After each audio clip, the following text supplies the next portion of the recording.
नमस्कार, मैं रघुनाथ प्रसाद। आज चर्चा कर रहा हूँ कि अब वक्त आ गया है कि भारतीय जनता पार्टी और उनके सबसे बड़े नेता माननीय प्रधानमंत्री श्री नरेंद्र मोदी जी को आत्ममंथन करना चाहिए। 2024 के लोकसभा चुनाव ने संदेश दिया कि जिस तरह से केंद्रीय संस्थाओं का उपयोग किया गया वह जनता को रास नहीं आया। उस चुनाव ने उस रिजल्ट ने यह भी संदेश दिया कि जिस तरह से विपक्षी दलों के खाते सीज किए गए वो भी जनता को रास नहीं आया। जिस तरह से तोड़ फोड़ की राजनीति की गई, एमएलए को तोड़ना, खरीद बिक्री, ये भी जनता को रास नहीं आई। इसके बावजूद भारतीय जनता पार्टी का तरीका ये रहा कि 25 जून को कानूनी जामा पहनाया गया कि यह संविधान हत्या दिवस है। भारतीय जनता पार्टी को आत्ममंथन करना चाहिए, मूल्यांकन करना चाहिए अपनी सारी कार्रवाइयों का 2014 से लेकर 2024 तक कि कब संवैधानिक संस्थाओं को किस तरह से प्रभावित करने का प्रयास किया गया। चाहे वो इलेक्ट्रल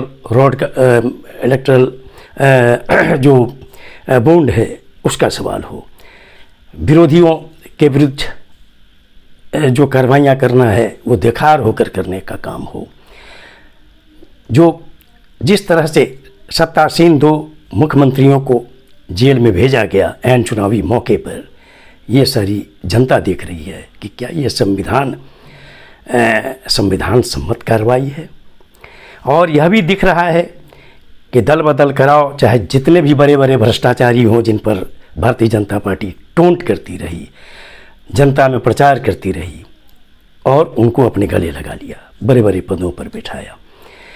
साथ ही सरकारों को जिस तरह से गिराने का काम किया गया, आज भी हिमाचल प्रदेश की सरकार को जिस तरह से गिराने का काम किया गया, और जो 6 दल बदलू एमएलए थे उनमें 4 उपचुनाव में पहले हार गए लोकसभा के साथ, और आज जो 13 विधानसभा उपचुनाव का रिजल्ट आया उसमें 3 में 2 हार गए। भारतीय जनता पार्टी को 1 सीट मिली, 13 में 1 सीट हिमाचल में और 1 सीट मध्य प्रदेश में, और 11 सीटों में से 1 निर्दलीय बिहार में जीता।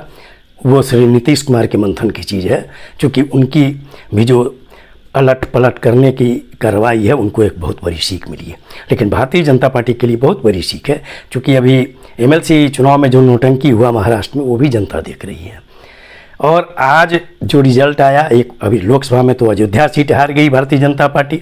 ये धार्मिक ध्रुवीकरण अब ये खत्म हो गया, देश की जनता समझ गई।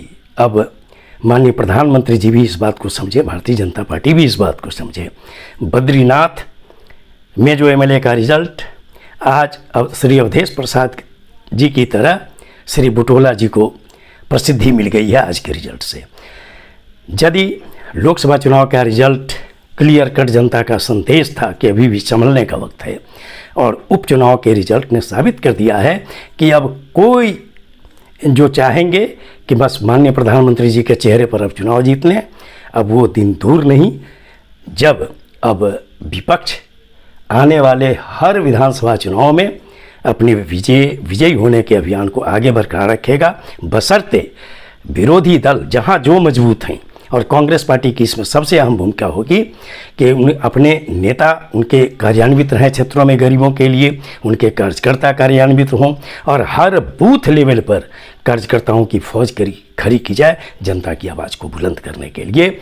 अब निश्चित तौर पर देश की जनता धार्मिक ध्रुवीकरण पर वोट नहीं करेगी, वो वोट करेगी महंगाई के मुद्दे पर, बेरोजगारी के मुद्दे पर, शिक्षा के मुद्दे पर, स्वास्थ्य के मुद्दे पर, मजदूरों के मुद्दे पर, किसानों के मुद्दों पर, युवकों के मुद्दों पर। और यही हमारे संसदीय लोकतंत्र के लिए सबसे खूबसूरत रहेगा।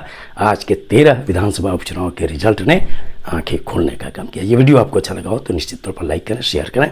अब तक मेरे चैनल को आपने सब्सक्राइब नहीं किया, सब्सक्राइब करें, बेल आइकन को टच करें ताकि मेरे हर आने वाले वीडियो का नोटिफिकेशन आपको तुरंत मिल जाए। आप सभी लोगों के लिए शुभकामनाएं। धन्यवाद। जय हिंद।